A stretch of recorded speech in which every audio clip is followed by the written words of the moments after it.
উত্তর চব্বিশ পরগনা জেলার সদর শহর হলো বারাসাত। বারাসাতের আমডাঙ্গা ব্লকের অন্তর্গত বেরবেরিয়া মৌজায় রয়েছে এক সুবিশাল বিস্তীর্ণ জলাভূমি। সম্প্রতি ভ্রমণপিপাসু মানুষদের কাছে একদিনের ট্যুর হিসাবে জনপ্রিয় হয়ে উঠেছে এই জায়গাটি। শীতকালে সুবিশাল জলরাশির ওপর নৌকায় বসে পিকনিক বা গ্রীষ্মকালের বিকালে নৌকায় বসে ফটোশ্যুট কিংবা নাম না জানা বহু পাখি দেখতে হলে একদিন হাতে সময় নিয়ে চলে আসুন এই বর্তির বিলে। যদি এখানে মেঘলা ওয়েদারে আসেন তাও প্রকৃতি আপনাকে নিরাশ করবে না। মাথার ওপর ভেসে বেড়াবে মেঘ, তার সাথে আপনিও একটি নৌকা ভাড়া করে নিজেকে ভাসিয়ে দিন বর্ষায় সিক্ত সবুজ এই প্রকৃতির রূপ আস্বাদন করতে। আমরা যখন এখানে পৌঁছালাম দেখলাম এক লহমায় কংক্রিটের জঙ্গল ছেড়ে সবুজ প্রকৃতির দ্বার উন্মোচন হয়ে গেল। গ্রামের লাল মাটির রাস্তা ধরে আমরা ক্রমশ এগিয়ে চললাম জলাশয়ের দিকে। সামনে যে ওয়াচ টাওয়ারটি দেখতে পাচ্ছেন এটা সম্প্রতি তৈরি করা হয়েছে।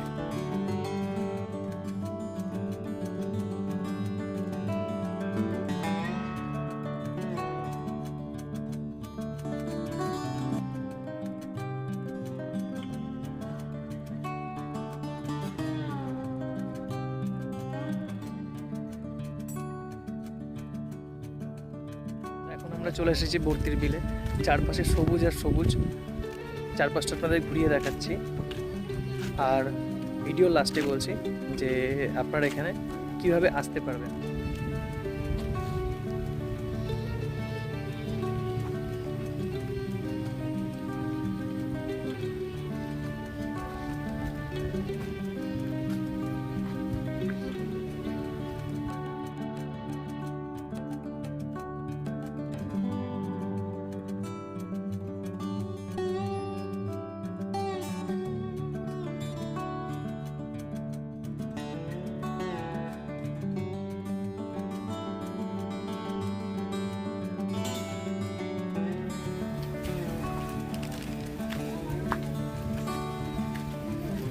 এবার আমি আপনাদের একটা ইন্টারেস্টিং জিনিস দেখাবো। এখানে একটা ওয়াচ টাওয়ার মতো করা রয়েছে, চলুন দেখি একদম ওপর থেকে দেখতে কেমন লাগে। আজকে ভাগ্য আমাদের সাথ ছিল, তো বৃষ্টি শুরু হয়ে গেছে, আর বৃষ্টি পড়লে তো চারপাশটা আরও বেশি সবুজ সবুজ লাগে। চলুন দেখি কেমন লাগে ওপর থেকে দেখতে।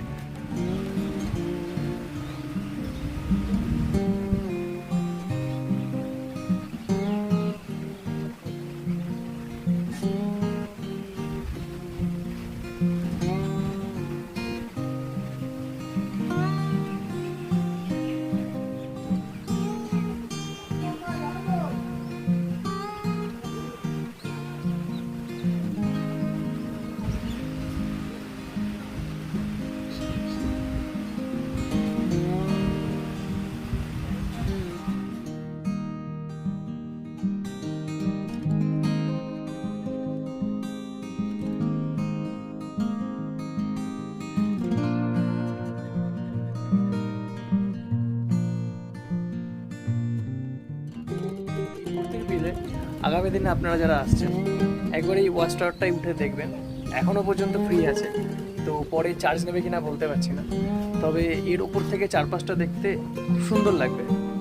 তার উপর আজকে বৃষ্টি শুরু হয়ে গেছে, তো দারুণ লাগছে চারপাশটা।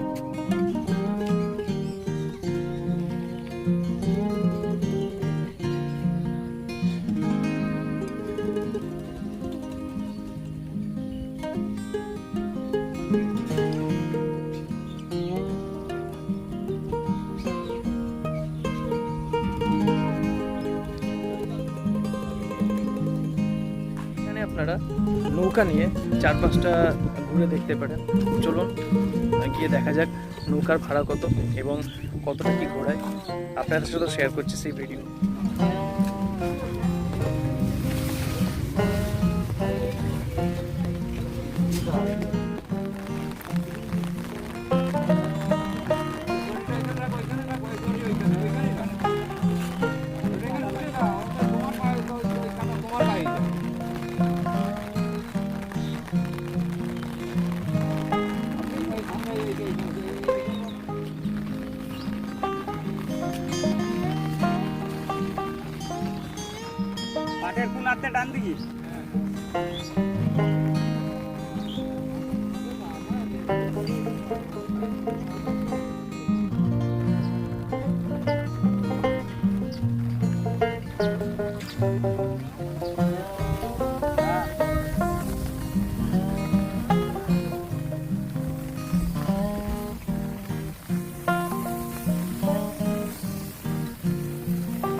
শীতকালে আসলে আপনারা নৌকা ভ্রমণ করতে করতে দেখতে পারেন বিভিন্ন পরিযায়ী পাখির দেখা।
আমরা প্রায় 30 মিনিটের কাছাকাছি নৌকা ভ্রমণ করে আবার ফিরে আসলাম পাড়ে।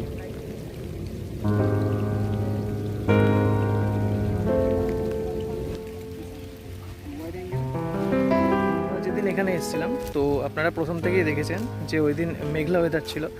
তো যখন নৌকায় উঠেছিলাম বৃষ্টি শুরু হয়ে গেছিলো, কিন্তু কোনো সমস্যা হয়নি, কারণ যে দাদা আমাদের বোটে করে নিয়ে গেছিলো তো ওনারাই বা উনিই ছাতার ব্যবস্থা করে দিয়েছিল। এখানে আর একটা জিনিস জানতে পারলাম যে এখানে নৌকায় করে পিকনিকও করা যায়, মানে সারাদিনের জন্য ভাড়া নিয়ে, তো সেখানেই রান্না বান্না হয় এবং খাওয়া দাওয়া সেখানেই হয়। আমি ডেসক্রিপশানে সেই দাদার নাম্বার দিয়ে দেবো, তো তোমরা যদি কেউ সেরকম পিকনিক করতে চাও বা এখানে এসে নৌকায় ঘুরতে চাও সেই নাম্বারে কল করে নিতে পারো। এখানে একটা রেস্টুরেন্টও আছে, তো এখানে আপনারা স্ন্যাক্স বা দুপুরের লাঞ্চও করে নিতে পারেন, কোনো অসুবিধা নেই। এবার বলি এখানে কিভাবে আসবেন। যদি নিজেদের গাড়ি নিয়ে আসেন, আমি এখানকার গুগল ম্যাপের লিঙ্ক ডেসক্রিপশানে দিয়ে দেবো। যদি ব্যারাকপুর বা বারাসাতের দিক থেকে আসেন তাহলে বারাসাত ব্যারাকপুর রুটের বাস ধরে আপনাদের নামতে হবে নীলগঞ্জের মোড়ে। নীলগঞ্জের মোড় থেকে পেয়ে যাবেন অটো বা টোটো। এখান থেকে রিজার্ভ করে চলে আসতে পারেন বর্তির বিলে।